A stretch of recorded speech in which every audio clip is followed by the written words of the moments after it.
Dr. Priscilla is Professor of Infectious Diseases at CMC Vellore and Deputy Chairperson of the Hospital Infection Control Committee. She has been extensively involved in the containment and management of the COVID-19 pandemic at CMC. She was a Senior ID Fellow in the Department of Adult Infectious Diseases, Auckland City Hospital, and has a diploma in Tropical Medicine and Hygiene from Universidad Cayetano Heredia Lima. She runs a popular international annual course in clinical tropical medicine at CMC. In the early 2000s, she joined in pioneering a distance learning course educating people in HIV medicine. She has formal training in transplant infectious diseases from the Henry Ford Hospital, Detroit, and has established transplant-related services in CMC and founded the Transplant Infectious Diseases Conference in Vellore, Chennai, and Ludhiana. Good evening, friends, and welcome to today's talk.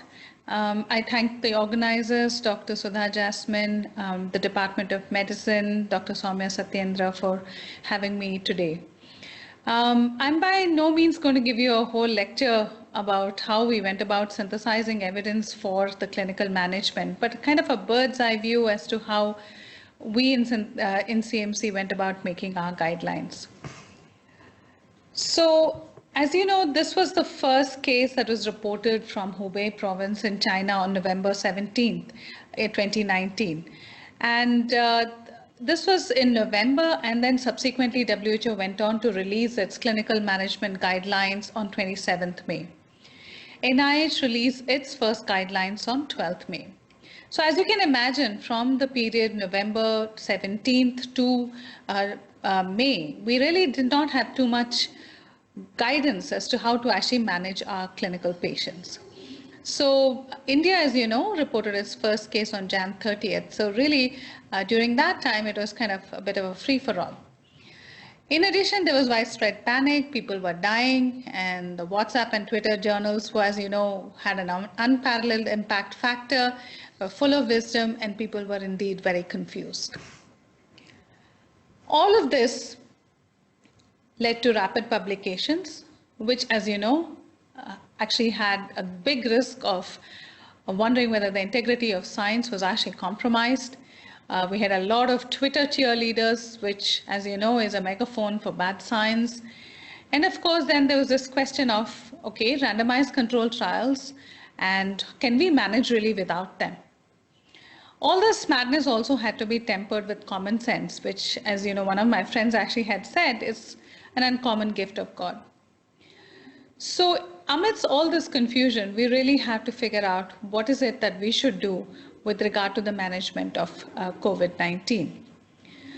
I've put this article from BMJ at the bottom, which tongue-in-cheek mentions about parachutes saving lives. And as you know, there is no data that parachutes save lives.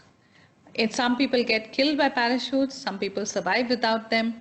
And are we ever going to get an ethical clearance for an RCT? So we had people going back and forth about what we should actually do with regard to the management of COVID-19. So how do we make sense of this? So the usual traditional model was you do research, you submit it for peer review, or you present it at a conference, then you go on to publish it, and then the research findings go on to change practice. In the meantime, you may have a little bit of press release and media coverage. Now, this whole paradigm was completely lost in the era of COVID, and instead we came up with a new model. So you do some research, you post the manuscript on a preprint server, then it actually undergoes traditional peer review, then you present it at a conference. In the meantime, from the preprint server, it gets picked up by social media, and there's coverage on Twitter, the blogs, podcasts, etc. After undergoing traditional peer review, it may get published, and at that point in time, there's open peer review, and then research findings may change practice. So as you know, is this the new normal, and is this here to stay? Nobody will ever know. So this is a virus. I'm not really going to talk about it per se, but as you know, this is a virus, and it's important for us to understand the various components of this virus are what are what we direct our treatment against. So whether it's the envelope membranes, spike proteins, lipid membranes, all of these actually contribute to a certain part of the virus, and most of the treatments are directed against it. Okay, now this might be a little confusing, and I can see that the last bit may not be visible to you, but really this just describes as to the various mechanisms as to how the SARS-CoV-2 virus binds to the host cell. And as you can see, it binds, it uses the ACE2 receptors, or it may undergo a period of a process of endocytosis and may use actually the transmembrane protease serine 2. Anyway, the virus actually enters the viral RNA is released into the cytoplasm of the host cell, where it undergoes replication, translation, and then there is viral assembly along with the nucleocapsid proteins and the various other components required to form a mature virion. And then it goes on to get released out into the circulation. So if you look at the various lines of attack, as we call them, you actually have a point where you can interfere, which is at the cell entry. And there is data with regard to, probably incomplete data with regard to ACE receptor inhibitors, ARB2, fusion inhibitors. Can we use some omifenavir, which is actually an antiviral? Could we use monoclonal antibodies like baricitinib and the others?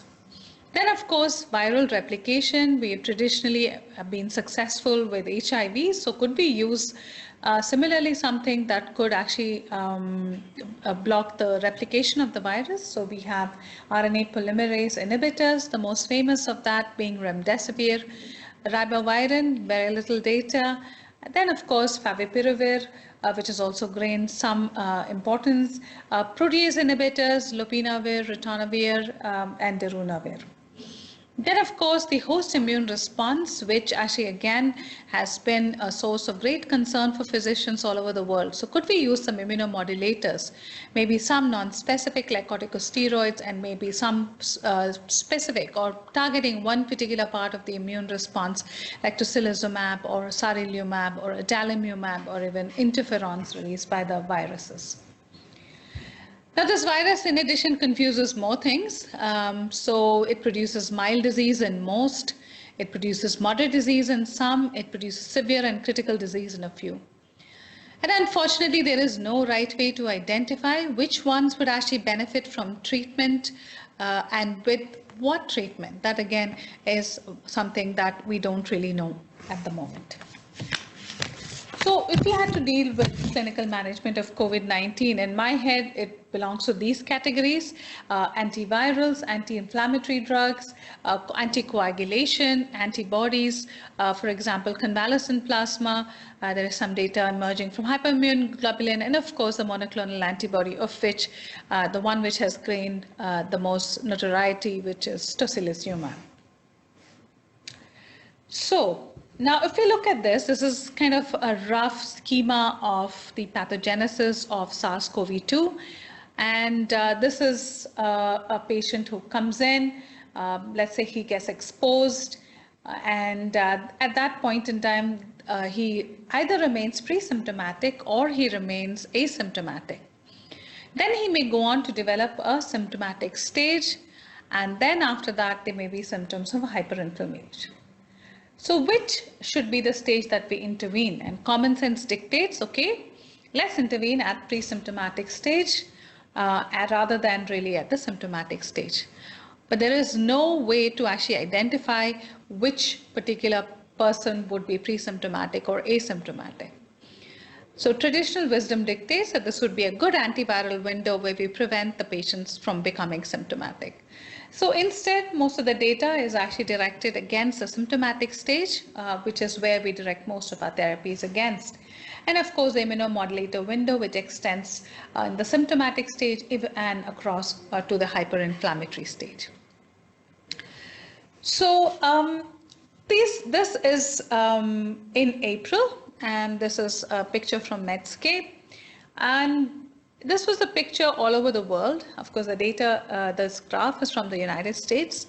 So as you can see, most people didn't really know what to do. And this is the same stage even in India. So what did we do? We actually had a clinical treatment group meeting. We actually convened various members from different specialties who could come together as a think tank and could actually synthesize data that was presented to them and broadly make a particular guideline. So let's go through what we actually did. And this was remdesivir. As you know, remdesivir is the antiviral that is very widely used now.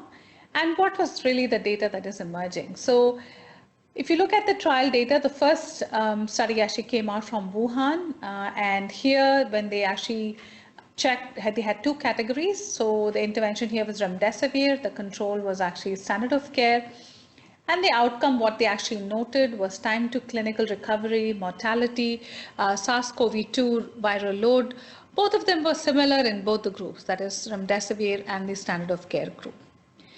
There was some suspicion that there may have been a possible trend to faster recovery in the remdesivir group.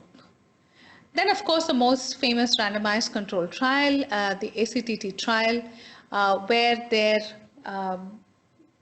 inclusion criteria were patients who were diagnosed to have SARS-CoV-2 RT-PCR positivity, along with a saturation that was less than 94% and went on to require oxygen, or those who actually had a pneumonia that is visible on some kind of a chest imaging. The intervention here was remdesivir, control here was standard of care. And here, the important thing to note is that the median recovery time was reported to be 10 days in the remdesivir group versus 15 days in the standard of care group. And the odds ratio here was about 1.3. So basically, it didn't really have a mortality benefit, but it did seem to reduce the duration of oxygen requirement. It reduced the duration of hospitalization and possibility of going on to require ventilation. Then, of course, came the famous WHO Solidarity trial, which actually had your inclusion criteria as adults with no transfer anticipated in 72 hours. The intervention was remdesivir and the control was standard of care. There was no reduction in mortality, duration of hospitalization, or initiation of ventilation. And there was no difference in clinical status. Most of the patients were not ill, requiring only low flow oxygen. Then the Gilead study, which again gave remdesivir in patients with pneumonia with a saturation of more than 94%. And here they actually compared two groups, which is remdesivir, three groups actually, remdesivir given for 5 days, remdesivir given for 10 days, and then the standard of care group. Here again, it seemed to suggest that there was a mortality benefit in the group that was actually given remdesivir for 5 days. So it seemed like it made sense to adopt this. A course of remdesivir is about 18,000, and while it didn't prevent death, it seemed to reduce hospitalization, oxygen use, and ventilation. Going on to antivirals, this is, of course, most of it is about chloroquine, the second antiviral that seemed to suggest some benefit in the earlier data, but subsequently we went on to disprove that. So in the recovery trial, what we did notice was adults with the inclusion criteria were again adults with SARS-CoV-2 infection admitted to the hospital. The intervention here was hydroxychloroquine and the control was standard of care. And the outcome here was no significant difference in the primary endpoint of 28-day mortality. Again, the WHO Solidarity trial showed again no effect on mortality, initiation of ventilation, or duration of hospital stay. Tang et al., this again was another trial which again showed the same disappointing result of no difference in the clearance of SARS-CoV-2 RNA or clinical outcomes. Chen et al. Again reported RCT from China, which again found that there may be a quicker time to clinical recovery by 1 day, and maybe radiological recovery was a bit faster, but really there was not too much mortality benefit, and it did not really make a difference with regard to hospitalization or ventilation, etc. So it really seemed like the data suggested that there was no benefit to using hydroxychloroquine at all, and which is what we practice in our hospital even today. What about favipiravir? It has gained a lot of notoriety, and it is an oral drug, and that was basically the reason why there was a lot of excitement about it. Unfortunately, the data at the moment, what we have today, it may change tomorrow, but the data as it exists today, when this was actually compared with standard of care given orally in adults with SARS-CoV-2 infection, there seemed to be no difference in making SARS-CoV-2 viral load negative quicker. There seemed to be some quicker resolution of fever, but very important to remember that this trial was actually done in patients where only 25% of the entire population seem to have fever recorded at presentation. So really, we don't really know what this means. Another one where favipiravir was actually compared with baloxavir or favipiravir with the standard of care, and the standard of care for that particular study was lopinavir, ritonavir, or darunavir cobicistat. Here, the clinical recovery again did not show any difference between the two groups. So suggesting that people seem to get better with favipiravir, at least in the first trial that I have elucidated. But really, is it because of the favipiravir or in spite of it? And if you note that this was actually done in the mild group or the moderate group, not requiring oxygen. So maybe patients got better in spite of the favipiravir, not really because of it. Now, ivermectin, lopinavir, ritonavir, again, there's a lot of data that is emerging, especially with regard to ivermectin. But really, the data as it exists today is one study from the US, which was actually a retrospective cohort study where the intervention was ivermectin and standard of care was the control. And here it seemed to significantly reduce the odds of mortality in patients receiving ivermectin versus those not receiving it. But the shortcomings were the use of steroids was not really mentioned. In which group did it use? And the average cumulative dose of ivermectin was not really mentioned. And as you know, in the preclinical data, it suggests that the use of ivermectin involved significantly higher dosages than we are used to using in normal clinical practice. The other study that was done with regard to lopinavir, ritonavir, where they compared it to standard of care. This is an earlier trial. There was no really difference in time to clinical improvement, clearance of the virus, or mortality. So it looks like lopinavir, ritonavir is of no benefit. But what about ivermectin? There seems to be some biological plausibility. It does need further study, and it remains to be seen whether it is of benefit. Now, what about inflammation, and what are the various drugs? And as you can see, there are a variety of anti-inflammatory drugs. And if you're confused by this picture, so am I.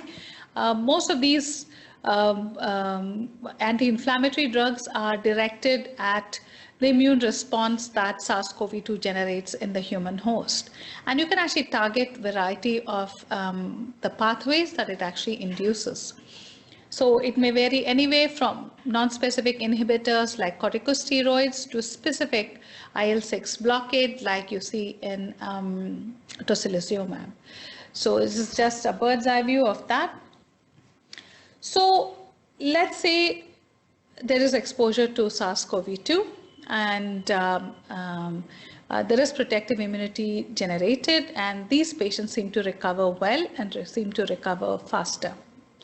The patients who go on to become symptomatic, develop severe disease or critical disease and go on to die seem to have some amount of immune dysregulation. And this is as a result of cytokine storm, or whether it is as a result of ARDS or coagulopathy or multi-organ dysfunction. The data is still emerging at the moment, but that's what it seems to suggest today. So what's the data with regard to steroids? And this is the recovery trial. And I think the most of the meta-analysis done with steroids are actually, it's heavily weighted in the favor of using steroids because of this one very well conducted large trial from the United Kingdom. So this was a population with, again, SARS-CoV-2 admitted to the hospital. The intervention was dexamethasone, and standard of care was a control. And this showed that there was a reduction in 28-day mortality in the dexamethasone group versus control. The effect size was actually largest in ventilated patients, significant in those who were receiving oxygen therapy, but not really those not requiring ventilation. So this seemed to suggest that among all the drugs that have been used today, steroids have been the only drug to demonstrate a clear-cut mortality benefit. There are other studies, of course, the famous Michigan study, which came out, I think, probably a month before the recovery trial came out. This was clubbed as a quasi-experimental study from the United States, where again, they took patients with confirmed moderate to severe COVID. The intervention was methylprednisolone, and standard of care was the control. And here what they did find is that a short course of methylprednisolone given early seemed to reduce escalation of care and improve the clinical outcomes. So it did seem to suggest that corticosteroids seems to make a difference with regard to the disease, especially with the reduction of mortality. Now, what has been done subsequently, as you know, WHO has also brought out an interim guidance to the use of steroids, and there have been plenty of meta-analysis which have been done. I've just put forward to you one of the recent meta-analysis which has come out in JAMA. And as you can see here, it actually favors steroids here, especially dexamethasone. They've tried 3 versions of steroids here: hydrocortisone, dexamethasone, and methylprednisolone. And dexamethasone seems to be the one which is proven to be of the greatest benefit. And that works well because, as you know, compared to the others, actually dexamethasone is probably one of the cheaper steroids to be used in clinical care. Now, what about the others? The monoclonal antibodies, convalescent sera, etc. Does the cost justify its use, and do we know the population which will benefit from its use and at which point? So let's go with tocilizumab. I think that's the one which is oft discussed, often talked about. And I'm going to present 3 studies which actually practically came out together. One was the COVACTOR trial. COVACTOR trial was actually funded by the pharmaceutical company. It's a well-conducted trial. It's a randomized, double-blind, placebo-controlled trial. Population, as you can see, is PCR positive, those with pneumonias, those with reducing saturation, and a PF ratio of less than 300. Intervention here was tocilizumab, given as 1 dose, and could be repeated if the clinical team felt it was necessary. And then the placebo was given along with the standard of care, and the low-dose steroids are permitted in this particular trial. Outcome here, what did they find? They found there was really no difference in the clinical status, and the confidence interval exceeded 1. Mortality seemed to be similar, and really it didn't seem to show too much mortality benefit. Possibly the time to discharge and hospital stay were shorter in those people given tocilizumab versus those who were given placebos. The other trial was published in the New England Journal of Medicine, and again here tocilizumab was given to a carefully chosen subset of patients, those who did have fever, pulmonary infiltrates, and oxygen requirement, but also those who demonstrated some amount of inflammation, so high D-dimer, CRP, LDH, or ferritin. And here tocilizumab was given as an infusion and compared versus a placebo. And here it really didn't seem to show any difference between the two, whether we compared mechanical ventilation, disease worsening, or discontinuation of oxygen. The third one is the Corimono cohort, or the Corimono TOSI-1 as it's called. Again, it's a randomized controlled trial. They did it among PCR positive patients with moderate, severe, or critical pneumonias, and those who required at least an oxygen of more than 3 liters, and those who required WHO clinical progression score, worsening score was more than 5, but those who at the moment did not require mechanical ventilation or non-invasive ventilation. And here, tocilizumab was given as a single infusion along with usual care, and the control was actually usual care. So what they did was they compared the clinical progression score in both the groups, and they also compared the groups both the groups, and they checked how many of them required mechanical ventilation and non-invasive ventilation, and really that it was similar in both the groups. What about convalescent plasma? And as you know, the PLACID trial was done in India. It's an open label phase 2 multi-center randomized controlled trials. And the population here was those who had lab confirmed moderate COVID-19 at least, and 2 doses were given. Control was the standard of care again, and standard of care here included anybody who had been given antivirals or broad-spectrum antibiotics or any other kind of supportive management. And here what they found was convalescent plasma was not associated with a reduction in progression to severe COVID or all-cause mortality. Now, there are other trials, lots of retrospective studies, which have shown some amount of benefit, but again, when to actually position this convalescent plasma is not really clearly defined, which is a patient population that is likely to benefit. As you know, convalescent plasma is not easy to administer. It's expensive, and we have to be very, very clear. It seems to be pretty clear that when given late in the course of illness, it's really not of that much benefit. And it may benefit when given early, but which is a person that we have to choose because we don't really know how a particular person progresses. Then therapeutic plasma exchange is the other modality of plasma that has been tried.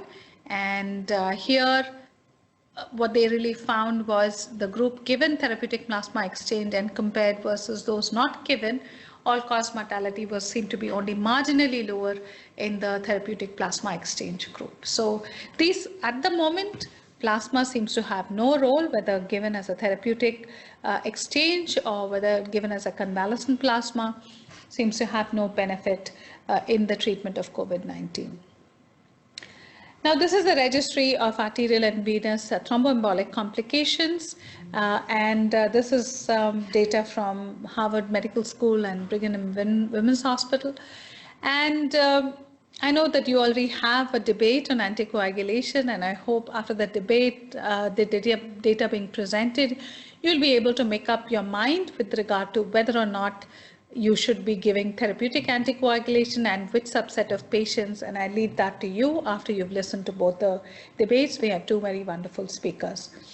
But just to bring home to you some data, there is major arterial or venous thromboembolism. There is no doubt about it. And in ICU patients is about 35%. Non-ICU patients who are hospitalized is about 2.6%. And major adverse cardiovascular events in the ICU seem to be higher versus those in the non-ICU, but it's still 6.1%. Symptomatic venous thromboembolism seems to be 27% in the ICUs, and hospitalized non-ICUs about 2.2%. And this is despite a rate of thromboprophylaxis in each of these groups of 85 to 90%. So this is the high frequency, so proportion without of high frequency of arterial or venous thromboembolism in hospitalized patients despite routine thromboprophylaxis. Okay, so what do we have now? And I'm just going to deal with one particular trial which has come out recently, and I'm sure the speakers who are dealing with anticoagulation are going to show you some more compelling data, allowing you to make up your own mind as to what you would like to do for your particular patient. So the first one was a study done in Brazil. It's called the HESA COVID trial. Is a randomized open label phase 2 study. And the intervention here was therapeutic anticoagulation with enoxaparin with a maximum dose of about 140 milligram twice daily. Control was standard anticoagulation or standard anticoagulant thromboprophylaxis. And what they used was unfractionated heparin, which is further adjusted to body weight. What they really found was the PF ratio seemed to improve dramatically in the therapeutic group after 7 days, and after 14 days it was even better. And patients in the therapeutic group also had a higher time to liberation from mechanical ventilation, and more ventilator-free days when compared to the prophylactic group. So basically, I leave the decision to you after your debate as to what you would actually like to do in these patients. This is another retrospective study, which I think has been shown by one of the speakers as well. And it did show a 79% reduction in patients who were therapeutically anticoagulated with a hazard ratio of 0.2 and very close confidence intervals with a p-value that was actually significant. So at the moment, data does seem to indicate that severe disease does benefit from therapeutic anticoagulation, but of course we need better, larger randomized controlled trials, which answers this particular question as to which is the group that we want to give therapeutic anticoagulation. We all know COVID-19 causes microthrombosis. It causes microthrombosis in the subsegmental and the segmental arteries. A lot of this is not detected symptomatically and is found on routine imaging. But on the other hand, there is also this data that is emerging that people who are therapeutically anticoagulated may actually have a better outcome. So this is a systematic review and meta-analysis of case control on cohort studies. There seems to be a clear survival benefit of therapeutic anticoagulation, especially when a subgroup analysis is conducted for adjusted estimates of mortality. Okay, what are the other adjunctive therapies? And oxygen, of course, there is no doubt about it. And you do know that COVID-19 actually does produce a change in the ventilation perfusion ratio, and oxygen definitely has to be given to patients with a severe acute respiratory illness and respiratory distress, hypoxemia, shock, and you have to actually target a saturation, oxygen saturation of more than 94%. Conventional oxygen therapy should be followed by a high-flow nasal cannula. And as you know, there are lots of concerns about infection control, considering the fact that it is actually an aerosol generating procedure or therapeutic modality. So high-flow oxygen or NIV. And many guidelines actually suggest, in fact, even our own Ministry of Health guidelines suggest that you can actually put a mask over the high-flow nasal cannula. If intubation is not indicated and the patients are on high flow oxygen or NIV and the oxygenation hasn't improved, you could try awake proning. And I will deal with a little bit of that data as well in the subsequent slides. What about antibiotics? Now, antibiotics are indicated in severe and critical pneumonia prior to a microbiological diagnosis. But beyond that, once we have truly established that the pneumonia is indeed viral, and there is no secondary infection, you've done a procalcitonin, the procalcitonin is low, there is no doubt that discontinuing the antibiotics actually does help. What about the other nutritive modalities like vitamin C, vitamin D?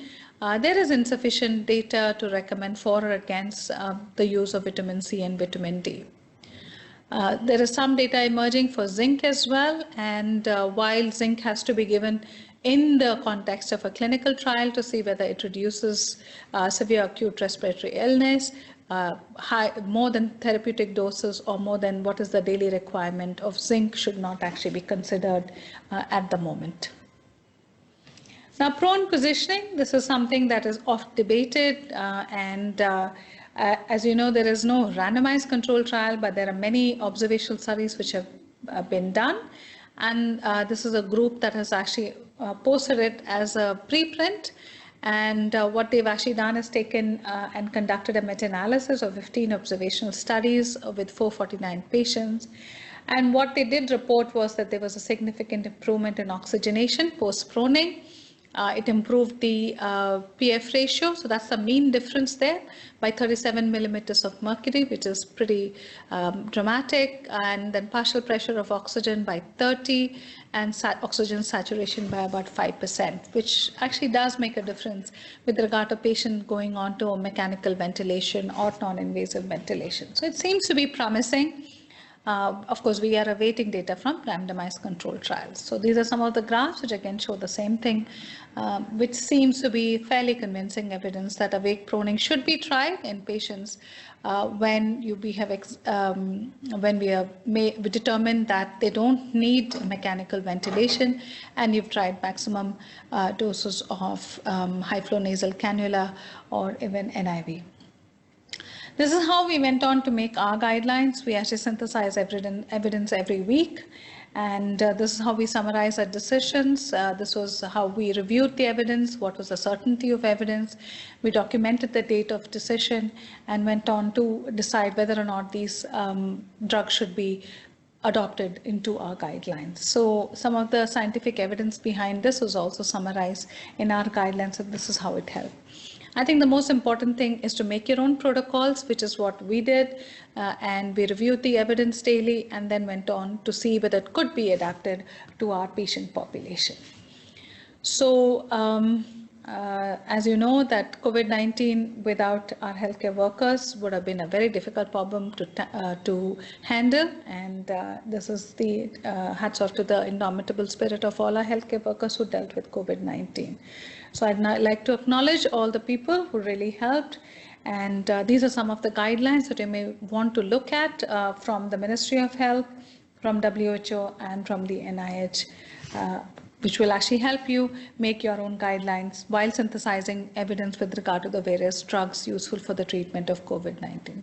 So thank you for your attention, and I'm happy to take any questions that arise. Hassan.